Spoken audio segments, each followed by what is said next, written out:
Today, we're exploring a fascinating and often ignored part of the Bible, the story of Zipporah, the mysterious woman who became Moses' first wife.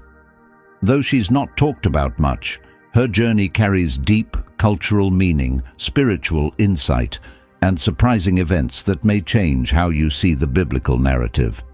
Have you ever asked yourself why Moses, the chosen leader of Israel, once found himself in danger of death at the hands of God? Or why it was his wife, Zipporah, who had to intervene in a strange and powerful way that continues to puzzle experts and readers? Her life is surrounded by questions, from her origins to her marriage with Moses, to the struggles she faced while living beside one of history's most significant spiritual figures. In this video, we're going to peel back the layers of her story, taking a look at where she came from, how she influenced Moses' journey, and the controversial moments that make her such an intriguing character. We'll look closely at the verses that reveal her strength, her bravery, and the rare position she held in the story God was unfolding. If you're ready to dive into the hidden story of this remarkable woman, stay with us through the entire video. You won't want to miss anything. And if you enjoy uncovering deep and meaningful stories like this one, make sure to hit the like button, subscribe for more, and share this with anyone who's interested in learning more about the Bible. We'd love to hear what you think, so leave your questions or thoughts in the comments. Let's grow in knowledge and insight together.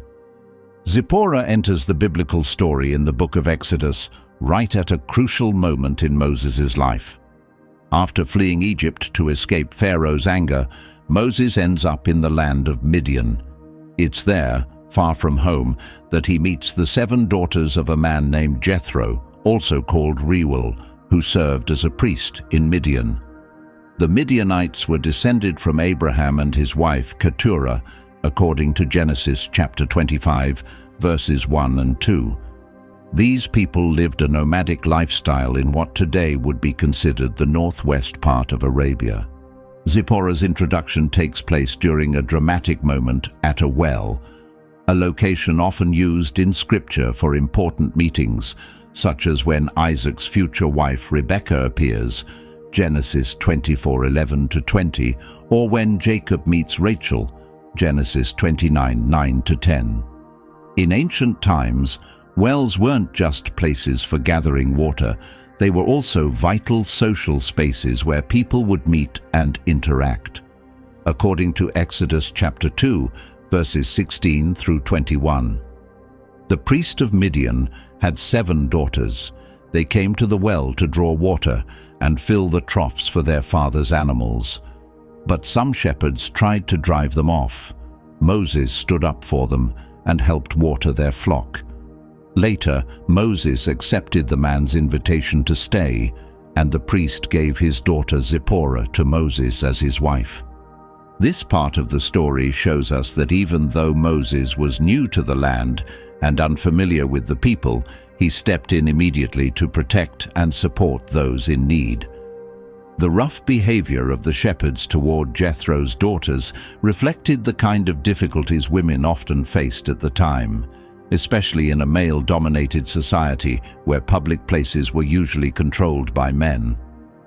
Moses' quick action to defend the women and help them do their work highlighted his sense of fairness and compassion, traits that pointed toward his future as the one who would lead the Israelites to freedom. This moment also sets up how Moses' relationship with Zipporah begins, not through formal introductions or ceremony, but through a simple act of bravery and kindness. When the sisters get home earlier than expected, their father, Jethro, is surprised and asks them why they returned so soon. They tell him that a man from Egypt helped them by chasing away the shepherds and even drew water for their animals. Hearing this, Jethro invites the stranger to their home. Moses is welcomed with generosity and chooses to remain with the family. In Exodus chapter 2, verses 19-21, it says, "An Egyptian man helped us against the shepherds," they told their father. "He even gave water to the flock." Jethro replied, "Where is he? Why did you leave him there? Go and bring him so he can share a meal with us." Moses stayed on, and Jethro offered his daughter Zipporah to him in marriage. This type of hospitality was common in Middle Eastern societies, where welcoming strangers with food and lodging was a deeply respected value. By offering his daughter's hand in marriage, Jethro followed the customs of his time, where arranged marriages were used to build connections and express thankfulness. Zipporah's name is thought to mean bird or little bird in Hebrew. Her marriage to Moses carries meaning beyond a typical union. It symbolizes Moses becoming part of a new people. Through this marriage, Moses joins Jethro's household, gaining safety, a place in society, and a fresh start after escaping from Egypt. Exodus chapter 3 verse 1 tells us, Moses was watching over the sheep of his father-in-law Jethro, the priest of Midian. He led the flock deep into the desert and arrived at Horeb, the mountain of God. This verse shows that Moses not only married into the family, but also began working alongside them, taking care of their animals. It highlights how deeply he became part of their community, a step that would prepare him for his eventual return to Egypt and his role in leading the Israelites. Zipporah's background is closely tied to the history of the Midianites, a people who came from Abraham through his wife Keturah. This link connects the Midianites to the larger family descended from Abraham, even though they developed separately from the Israelites. Genesis chapter 25 verses 1 and 2 states, Abraham married another woman named Keturah. She had sons named Zimran, Jokshan, Medan, Midian, Ishbak, and Shua. Among these sons was Midian, the one from whom the Midianites descended. Each of Keturah's sons became the forefather of a different group, and over time, these groups built their own cultures and religious practices. Even though the Midianites were related to the Israelites by blood, they were still seen as outsiders in many parts of the biblical story. Known for their travels and livestock herding, the Midianites lived a nomadic life across the dry lands of the Arabian Peninsula. This lifestyle shaped their beliefs and traditions. Constantly on the move, they relied on trade and livestock for survival, which created a unique way of life and spiritual understanding. Zipporah, as a Midianite woman, brought that heritage with her into Moses' life. Being the child of Jethro, a spiritual leader in Midian, Zipporah would have been familiar with her community's religious customs. In the book of Exodus, it is mentioned that Jethro, Moses' father-in-law and a Midianite priest, became aware of all the amazing things God had done through Moses for the people of Israel, especially leading them out of Egypt. His role as a priest suggests that the Midianites had structured forms of worship, which probably included rituals and offerings, even though these differed from Israelite traditions. The Bible presents Jethro as a thoughtful and respectful man who honored God, hinting that the Midianites held a deep respect for the divine, although their beliefs and expressions of faith varied from Israel's. Zipporah's upbringing in Midian would have naturally shaped her beliefs and how she viewed spiritual matters. While the Midianites recognized the God connected to Abraham, they likely blended in other religious elements, a common trait among early cultures in that region. This background made Zipporah different from the Israelites, who followed the sacred promises given to their forefathers, Abraham, Isaac, and Jacob, and later received laws through Moses. Her marriage to Moses would have involved carefully managing their different spiritual and cultural roots. Moses, who grew up in the Egyptian royal court and was later chosen by God to guide Israel, would have had a unique understanding of God's special agreement with his people. Zipporah, by contrast, carried with her the traditions and values of Midian, which added both richness and complexity to their relationship. Later in Exodus, it's recorded that Jethro, Moses' father-in-law, brought offerings to honor God. Aaron and the leaders of Israel came to join him in a shared meal, honoring the presence of God. This moment stands out as a powerful exchange between cultures and faiths. A Midianite priest gave offerings to the God of Israel, and the key figures of Israel gathered with him to share a meal in a peaceful and respectful setting.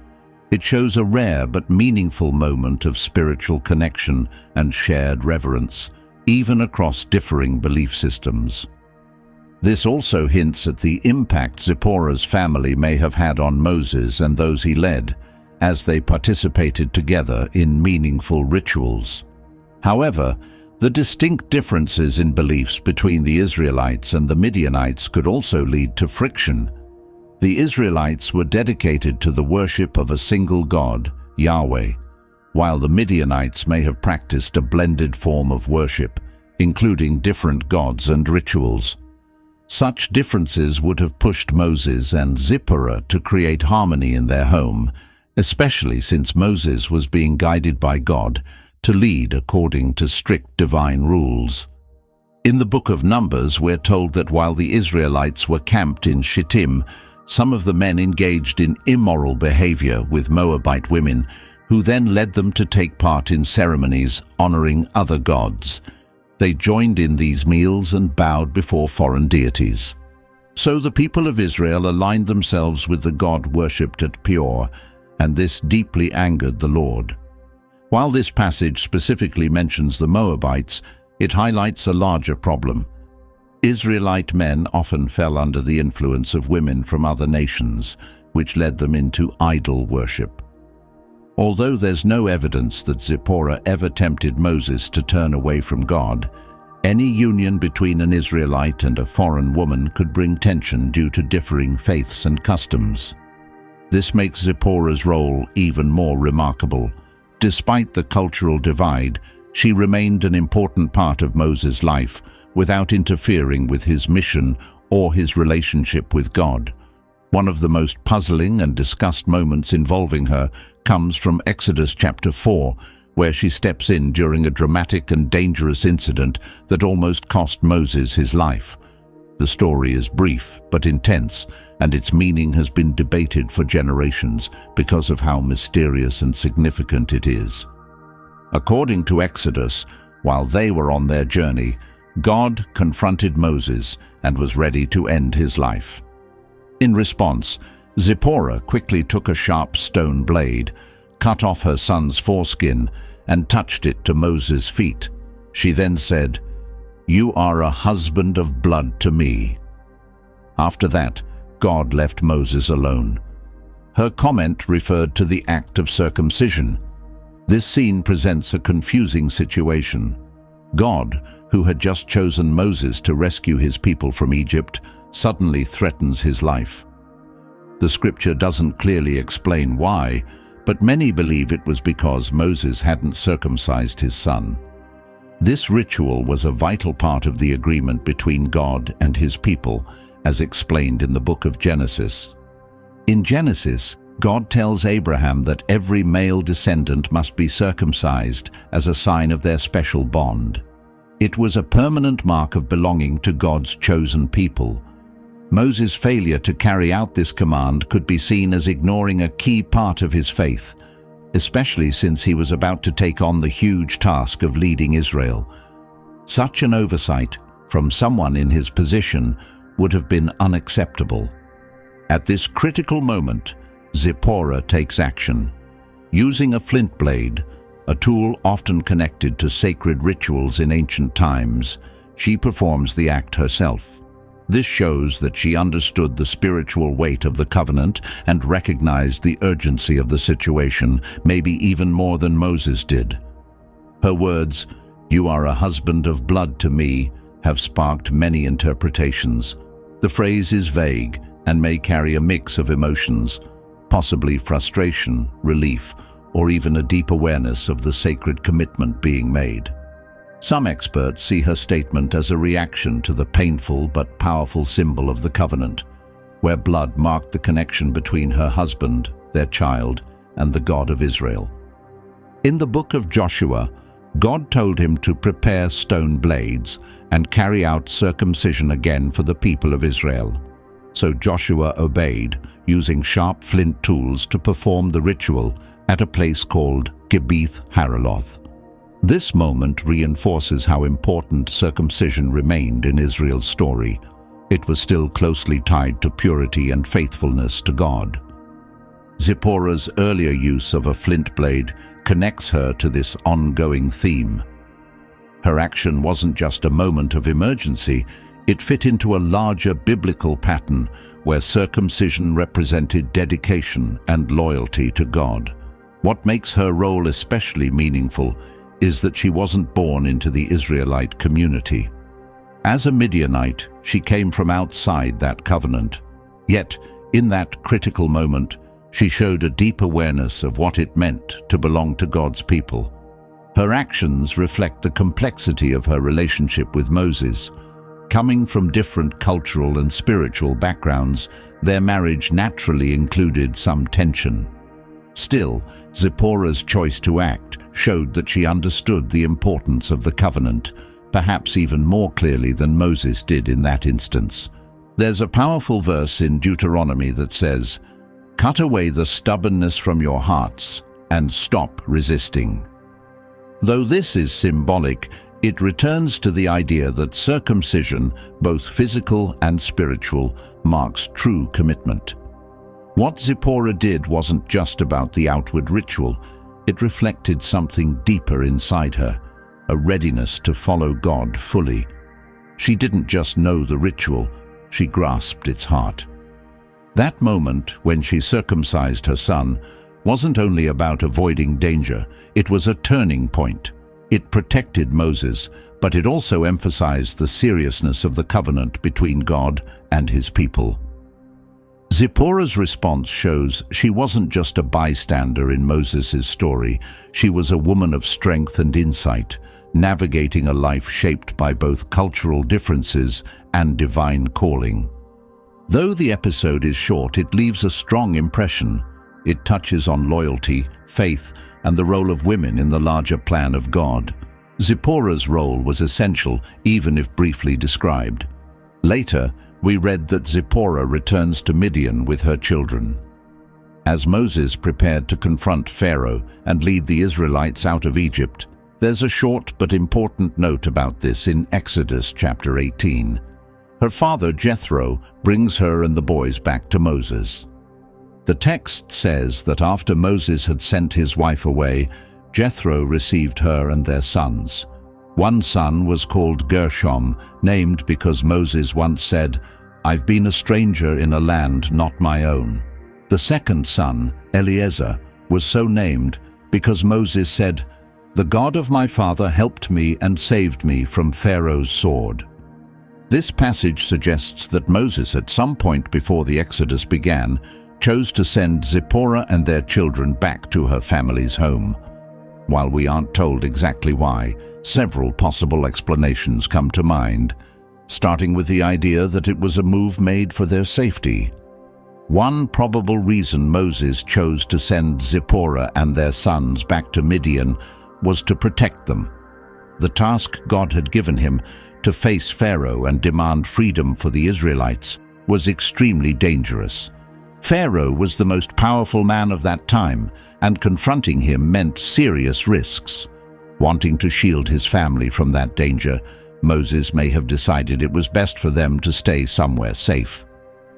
In Exodus, God told Moses while he was still in Midian that it was time to return to Egypt because the men who had once sought to kill him were now gone. But even with that threat removed, going back still came with challenges. Facing Pharaoh, dealing with resistance, and the plagues that would follow made the situation unstable. By sending his family to Midian, Moses could focus completely on what God had called him to do without constant concern for their safety. Another reason might have been the difficulty of fitting into a different culture. Zipporah came from Midian, not Israel. By marrying Moses, she entered into a world with very different traditions, customs, and beliefs. Living among the Israelites likely wasn't easy for her. In the book of Numbers, there's a moment when Moses' siblings, Miriam and Aaron, speak out against him because of his Cushite wife. Whether this refers to Zipporah or possibly another wife Moses may have had, it still reveals that marrying outside of Israel raised tensions. It shows that women like Zipporah may have faced judgment or prejudice because they weren't born into the community. Being married to Israel's leader would have added pressure and may have left her feeling like an outsider. Returning to her father's home may have brought her comfort, offering a sense of familiarity and acceptance that she may not have felt among the Israelites. This decision also hints at how Moses' mission impacted his family life. Leading an entire nation out of slavery, dealing with God's commands, and managing the expectations of the people were enormous responsibilities. These demands would have left little time for him to be present as a husband and father. His calling from God took priority, even if it meant separating from his family for a time. In Exodus, it's noted that Moses initially took Zipporah and their sons with him on the journey back to Egypt. He placed them on a donkey and began the trip, holding the staff that God had given him. This shows he wanted them close as he stepped into his new role. But later events likely forced a change in plan. The confrontation with Pharaoh, the suffering brought by the plagues, and the approaching departure of Israel from Egypt probably made it unsafe or unrealistic for them to stay by his side. Sending them to Midian was likely a painful but necessary choice. Point number 4. Reunion and reconnection. Later in Exodus chapter 18, we learn that Jethro brings Zipporah and her sons back to Moses after the Israelites have successfully escaped from Egypt. This meeting is important, not only for Moses personally, but also in the wider story of how God rescued his people. The passage describes how Jethro, along with Moses' wife and their 2 sons, arrived in the wilderness, near the sacred mountain where Moses had made camp. Jethro had sent a message ahead, saying, "I, your father-in-law, am coming to you with your wife and her 2 sons."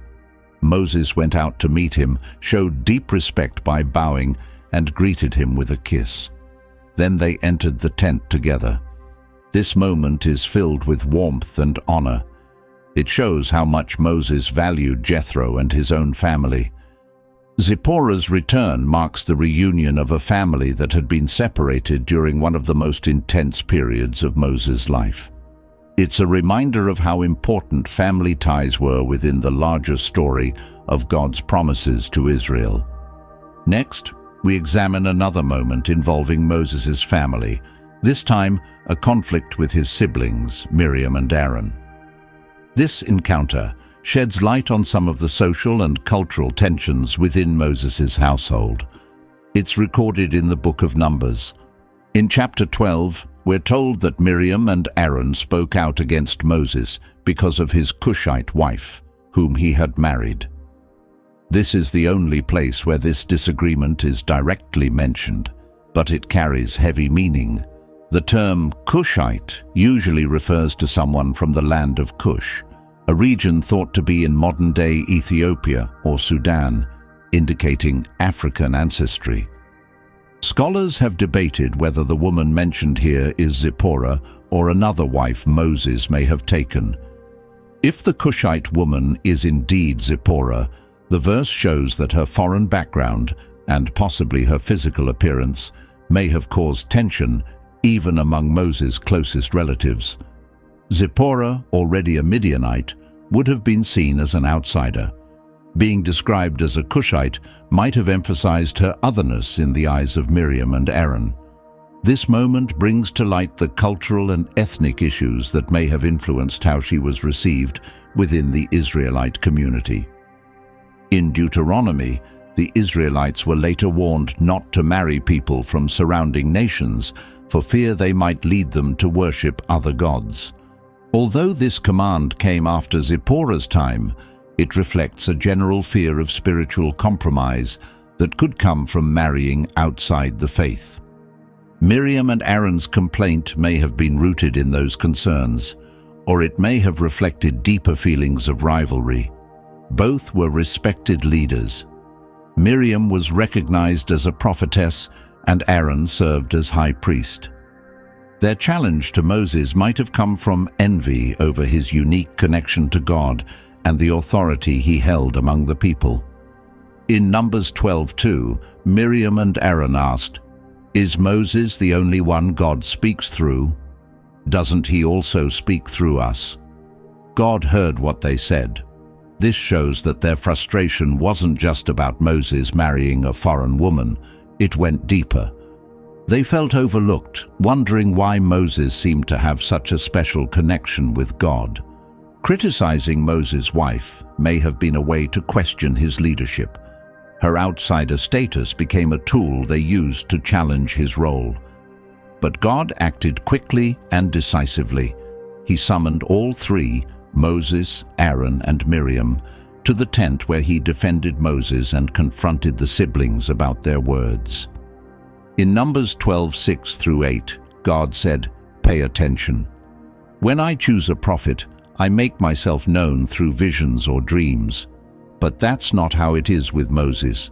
He is loyal in every part of my house. I speak with him directly, not in puzzles or symbols. He sees my form clearly. So why weren't you afraid to speak against him?" This powerful statement highlights how unique Moses' relationship with God was.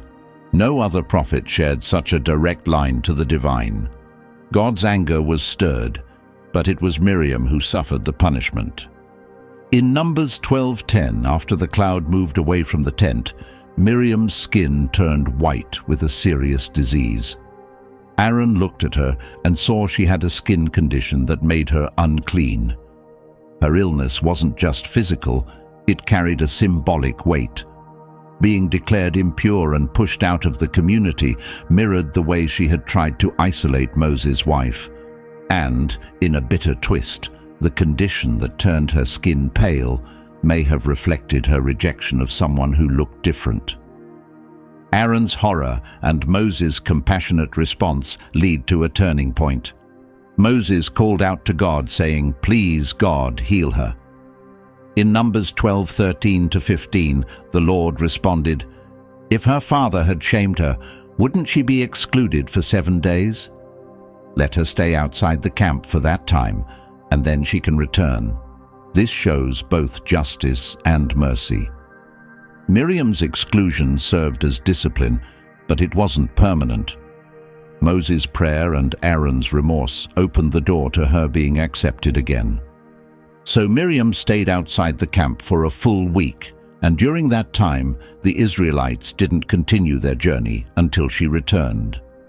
This isolation was meant as a time for cleansing and contemplation. It also showed how seriously God takes envy, prejudice, and defiance against his appointed leaders. After the 7 days passed, Miriam was welcomed back, but the memory of what happened served as a lasting warning. It reminds us how harmful it can be when cultural or racial bias creeps into how people relate to one another within a faith community. This moment with Miriam and Aaron sheds new light on the complicated position of Zipporah, Moses' wife.